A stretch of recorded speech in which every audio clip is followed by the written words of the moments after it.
Et toujours dans le vernissage du 7e album de Célina Ramsoer, Transmission, nous recevons Bernard Jacquet. Bonsoir. Bonsoir. Je dis bonjour ou bonsoir, ça dépend à quelle heure on nous regarde sur Internet. Exactement. Vous êtes à l'intérieur de l'association Patouche. Juste. Et avant de commencer cette interview, est-ce que j'ose vous demander votre date de naissance? Exactement, je vois où vous voulez en venir. Je suis né le 4 septembre 1966. Célina, votre date de naissance? 66. Incroyable. 4 septembre 1976. Bon, On vous dirait avez pas, le hein. même jour et vous avez une légère décennie de différence. Et on va fêter ensemble l'année prochaine. Minimum. Prenez rendez-vous déjà, sortez vos agendas, Le 4 profitez, septembre. ça va être immortalisé. Et en 2013, vous avez réalisé un concert pour l'association Patouche.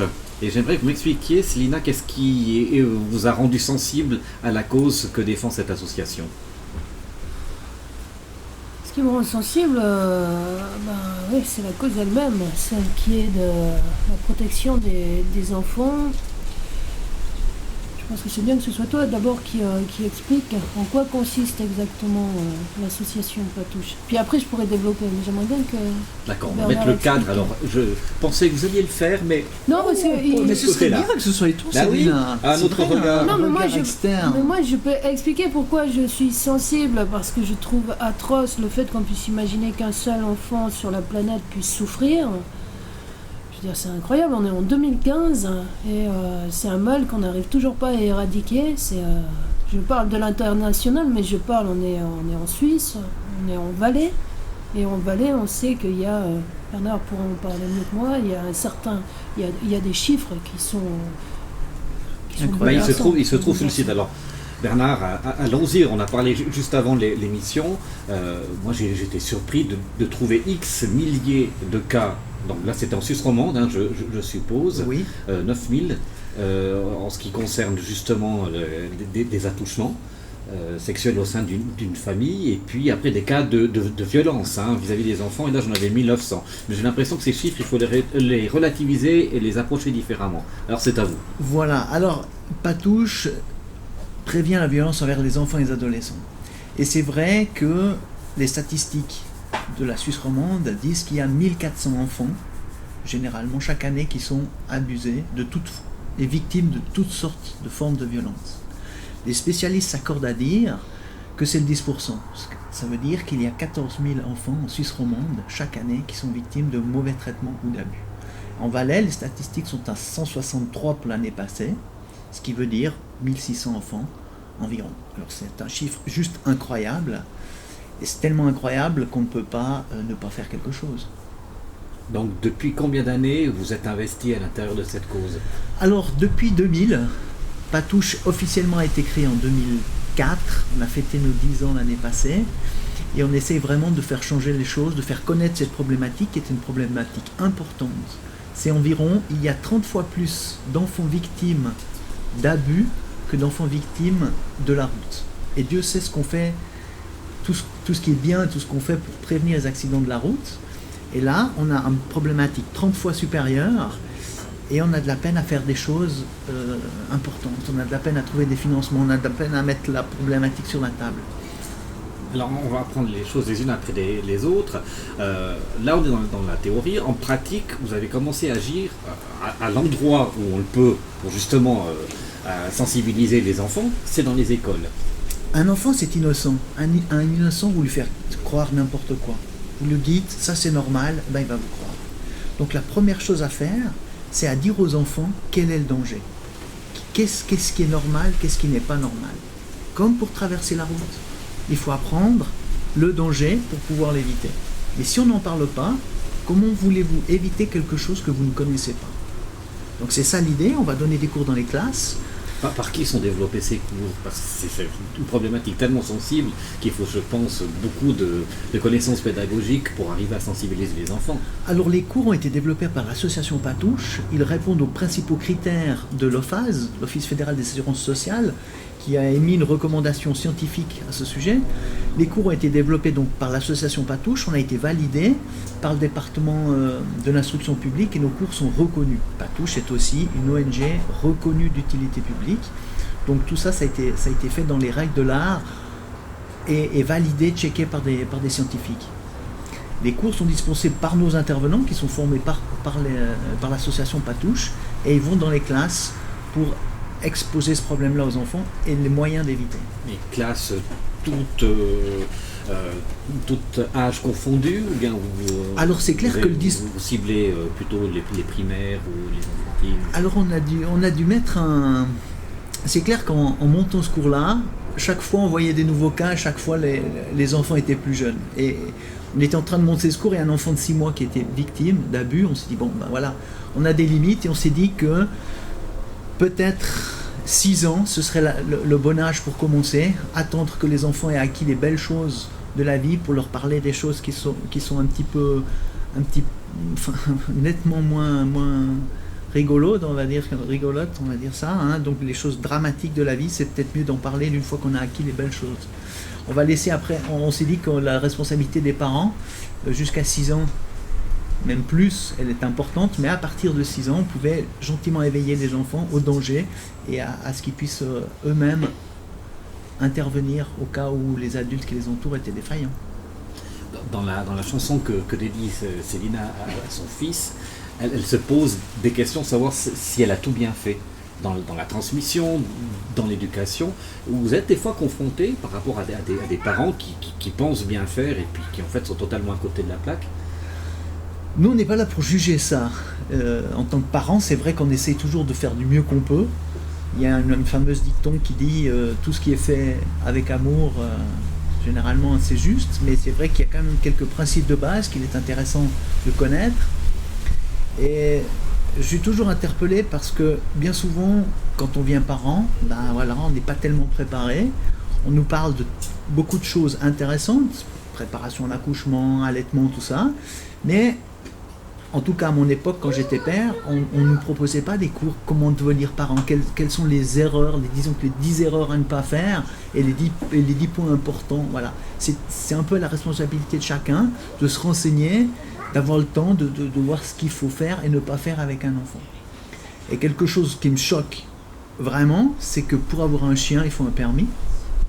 Et pour les enfants, on ne vous propose pas spontanément de l'aide ou des suggestions, voilà, quelques idées. Donc à la base, beaucoup de choses pourraient s'améliorer par une sensibilisation éducative. Exactement. Alors à certains points, c'est facile d'en parler. Hein, pour les animaux, on fait une loi. Alors c'est extrêmement choquant en parlant comme ça, de le dire comme ça. Mais ça fait réagir. Mais ça fait réagir et c'est le but. Mais pourquoi est-ce qu'on ne propose pas une éducation non violente ou quelque chose dans l'air du temps, ou au moins une réflexion? Comment est-ce que je vais éduquer mon enfant? Quand j'arrive plus à en faire façon, qu'est-ce que j'en fais? Qu'est-ce que je fais? Qu'est-ce qui est dangereux? Qu'est-ce qu'il ne faudrait absolument pas faire? Donc j'espère que ça, avec le temps, ça vienne et se soit proposé aux nouveaux parents. Par rapport à d'autres pays francophones, est-ce que la Suisse a quelques trains de retard dans ce type de cours de sensibilisation? Malheureusement, je ne saurais pas le dire. Je ne saurais pas répondre parce que des cours comme on propose à Patouche, c'est des cours qu'on a développés nous-mêmes en fonction d'expériences personnelles, en fonction des différentes professions des gens qui sont dans cette association. Alors j'ose espérer qu'il y a quelque chose d'autre dans le monde. Hein. Ce serait bien, hein? Oui, ça serait bien. Ce serait bien. Ce qui m'a étonné, je regarde votre site et il y a un petit mot. Il n'est pas toujours très évident d'aller dans des écoles pour apporter nos cours. Et qu'il y a certains établissements qui se montreraient même rétifs à vous recevoir. Alors, on n'a pas lu le même site. Hein, donc on vous accueille facilement, c'est ça? On nous accueille facilement. Ça se passe généralement très très bien. J'ai pas en réfléchissant comme ça, je vois pas où il... Alors peut-être ou pas fait dur trop vite, sans doute. Peut-être qu'on ne va pas dans tous les centres scolaires parce que, évidemment, que nos interventions ont un coût. Et puis on nous a dit voilà, que certains centres scolaires ou écoles n'avaient pas les moyens nécessaires pour accueillir... J'ai dû interpréter ça comme ça. Certainement. Okay. Mais on a un comité de soutien qui peut prendre en charge tout ou partie de ces frais-là parce qu'on ne peut pas... nous, on ne peut pas admettre que l'argent soit un frein à la prévention. C'est pour ça qu'on a un comité de soutien et on va partout où on nous demande, nous allons donner des cours. Et même si le comité de soutien refuse, ce qui n'est jamais arrivé, mais si ça devait arriver, je vous assure qu'on y irait gratuitement. Qu'en est-il de votre motion, Grand Conseil ? Alors elle a été déposée. On compte sur tous les députés pour qu'elle passe lorsqu'elle sera à l'ordre du jour. Elle raconte quoi exactement cette Elle motion ? raconte que ces cours patouches, qui sont validés, comme je vous l'ai déjà dit, soient dans le cursus obligatoire. Pour l'instant, ils sont dispensés au bon vouloir on va dire des directions d'école. Donc on va dans les classes dont les directeurs d'école, de centres scolaires, de commissions scolaires sont sensibles à la problématique. Ça demande beaucoup d'énergie de convaincre chaque fois, de présenter. Ce qui serait intéressant, c'est que ce soit dans le cursus obligatoire, comme d'autres préventions qui sont dans ce cursus.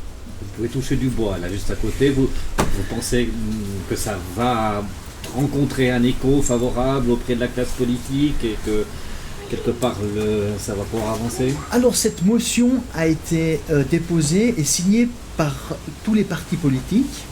J'ose espérer que les députés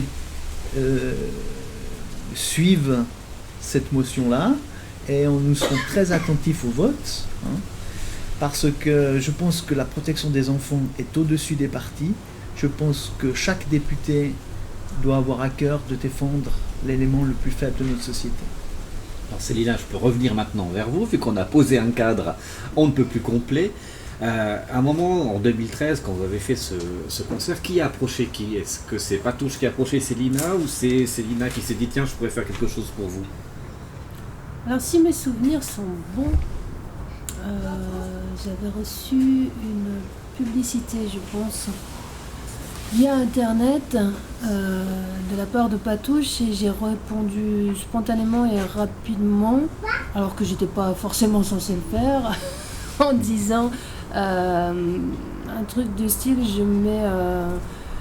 j'ai envie qu'on se rencontre, c'est un sujet qui me touche, rencontrons-nous, quoi. Il me semble que c'était ça le départ.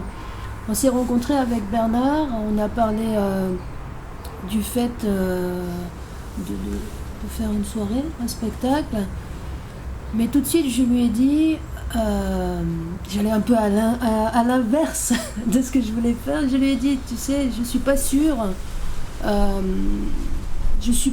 qu'en proposant un spectacle de Célina, on touche suffisamment de monde. Est-ce qu'on veut pas réfléchir à trouver quelque chose, il me semble, c'était ça. C'était ça, ouais. Et puis je lui dis, laissons les choses comme ça, on va trouver. Et entre-temps, Hervé Fumon, qui est l'un des conseillers communaux de Comté, vient me voir à un spectacle et à la fin il me dit, moi j'aimerais bien que vous veniez jouer dans la région de Comté, etc. J'aimerais même qu'on fasse 2 soirs, on va faire ça dans un endroit particulier, spécial, etc. Solo voix accordéon. Et puis, ce qui me plairait, c'est de pouvoir, nous, on ne veut pas faire de l'argent là-dessus, on aimerait pouvoir reverser cet argent à une association. Voilà, bingo, c'était bon, quoi. Et du coup, j'appelle Bernard et je dis, c'est bon, on va pouvoir faire quelque chose ensemble. Et en fait, Hervé a été un personnage important dans le fait qu'on collabore pour mettre en place ces 2 soirées. Est-ce qu'il y a eu d'autres artistes qui, à un moment, se sont dit on va se mobiliser, s'investir pour vous, ou Célina est une exception ? Je crois que tu es une exception. C'est dur de dire ça à la télé comme ça, sans avoir préparé, parce qu'il y en a d'autres qui pourraient peut-être être susceptibles si je devais les oublier. Mais non, effectivement, donc appel lancé, s'il y a des artistes et autres personnes qui veulent nous aider, faire la promotion de Patouche, nous aider à lutter, c'est avec bonheur, car on a vraiment besoin de soutien. Merci à Célina pour ce qu'elle a fait, mais voilà, la tâche est énorme, donc on a encore besoin de petits bras pour nous aider. Eh bien, merci beaucoup. L'appel est lancé et on finit avec ça. Merci beaucoup. Merci. Merci. Bonne soirée.